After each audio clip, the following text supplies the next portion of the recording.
Freddie Fabricate here. Have my buddy Joe Stang's Mustang in front of us. Going to be uncovering it after a long winter and diving into some strut tower rust repair.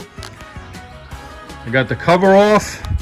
Luckily we dismantled the hood a few years ago before the car was parked, so it should be pretty easy. Just got to take the hood off, and then I'm going to jump inside the engine bay and see where we have to start disassembling to get to these strut towers. We'll make up some heavy duty, hopefully 16 or 14 gauge sheet metal, and we'll weld them in, make them nice and strong again.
Okay guys, so the plan is to recreate the shock tower first. I have all my cardboard made up. Got a little 90 on each side. Hopefully you can see that. And then this large piece is going to be for the middle here. I'm going to weld that all in. My top plate here, which is the mount, the upper mount for the cross member, is still pretty solid. The other three sides are all rotted out. So what I'm planning to do is weld this in, get this solid to the top, and then start disassembling, cutting out my bolts, and using the floor jack to lower down this side of the cross member just enough so I could weld in the next three sides.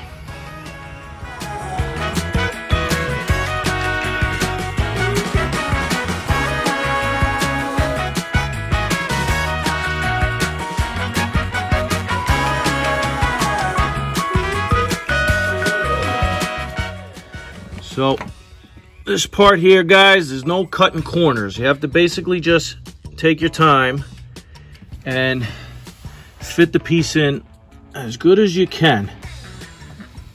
You can see I got a little bend on this side, that side cut on a slope down.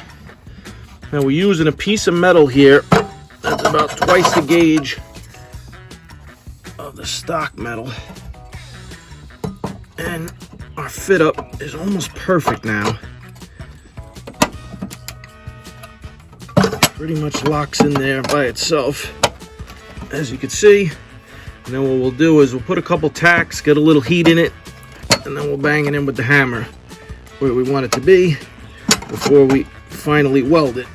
And we're not trying to win any beauty contests here with the welds, guys. We're just getting it in, we're welding it solid, we're getting the car back on the road. That's the plan.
All right, so this is my solution to hold the front of the car exactly where I want it to be. I have the car supported on jack stands. I'll show you right here. But from the spot I have it supported, the front end of the car is overhanging with no support at all. So I'm getting ready to cut out this subframe right here, and I'm going to be welding in these heavy duty plates top and bottom, making up side plates, and then reinforcing the strut towers. But when I cut all that out, I don't want the weight of the front end to pull down and mess up my geometry. So the solution is to take 2 of these steel plates that I have from my big lathe. They basically go under the leveling feet of the lathe. I'm going to put rebar down on them like that, and I'm going to weld them underneath to the frame of the car, and that'll keep the weight steady when I cut and re-weld the subframe.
We got a nice 95-degree day, right in the sun, and we had a hurricane come through last night, so we have no power. As you can see, my yard's a disaster. Everybody's got their generators on, and that's my plan in a little bit. But for now, I'm using the battery power I have left in my grinders, and I made up the first crush tube.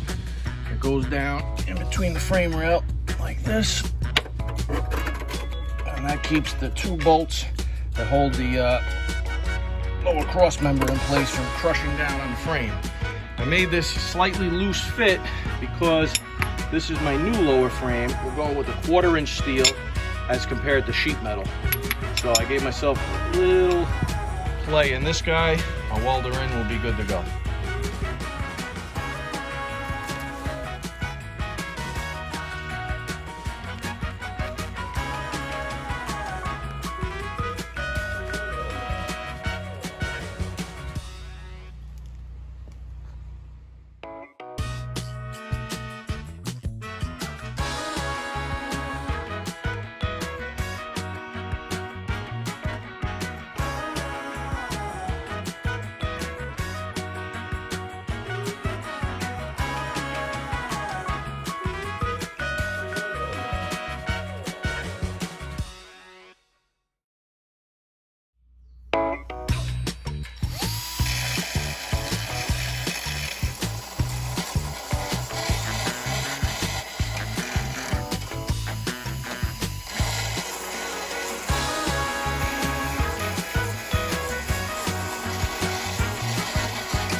All right, so we got the tubular cross member here for the Mustang, but if you guys are going this route, just be forewarned that it might not line up properly.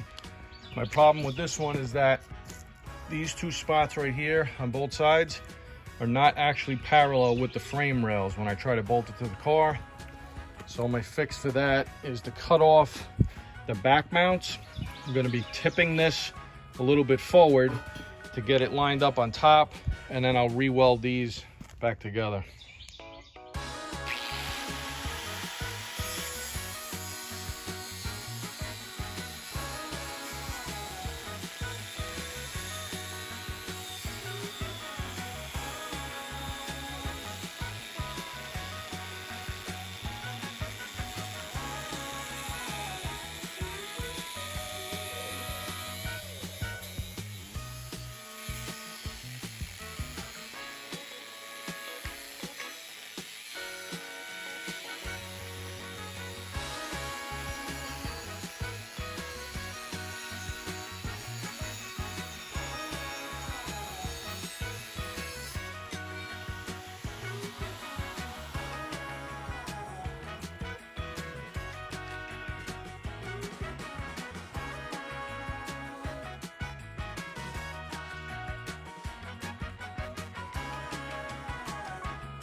So I got the side plate welded on.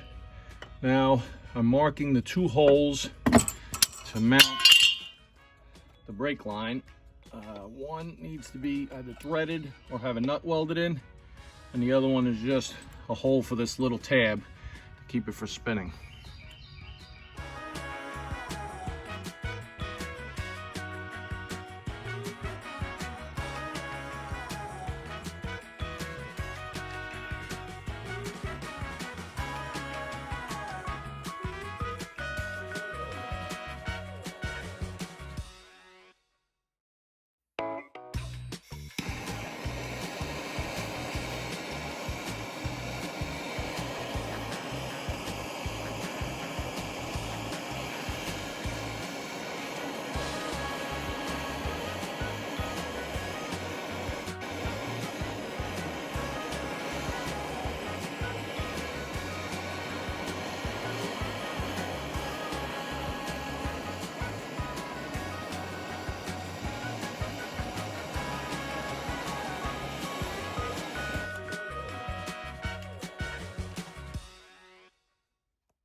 All right, guys, moving on to the driver's side frame rail.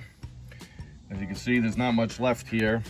I cut out the inside frame rail piece, and I have pieces made already that are exact copies of the other side, but it doesn't necessarily mean that I'm going to use them at that size. So as you can see here, the frame rail on top curves a little bit over here. So just gonna straighten that out. I'll heat it up a little and I'll just bend it back to being straight. And I basically just cut out this the same as the other side. You can see here, I left the mounting holes. And then I cut this just a little bit shorter, so I just have to trim down my piece. But basically that's gonna fit something like that. I'll just trim it down like the inch or so, and I'll get a nice butt weld on here. And then I have these 1/4-inch plates made up already. That's gonna go underneath like this. And you can see my holes, roughly just like that. I'll get those. I did the lower frame rail first on this side, and then I worked my way up. This one is gonna be my biggest problem. The sheet metal for the shock tower itself. This shock tower has sort of like a bump out right here for some reason. And then over here, it has a recessed area. And this is all rotted away. But I have enough material on this guy where I could cut this a little higher, flatten this out a little bit with the hammer and dolly. And then I'm gonna see if I could maybe bump this out a little bit, do a little hammering on it from the inside. Obviously cut it back to good metal, and then I'll trim my piece to fit and maybe bend this edge around. And then my top piece, I'm not even sure, I think it went like that. That's, like I said, a carbon copy of the other side, and it's pretty close. I just have to trim it down a little and you know, do some metal work to get it to fit in there. On the other side, I think I ended up actually cutting these ears off, and then I took this little piece and I bent it to make that little support on the inside there, because this metal's pretty solid here also, just like the other side. And over here, it's actually, this was never connected for some weird reason. The upper frame rail stopped right here. So I brought, on this side, as you can see, I brought it right up and I welded it all solid, so that's way stronger than factory. And all the metal I'm using is much thicker. I went with a much thicker gauge steel. So this car should handle the 600 horsepower pretty easy.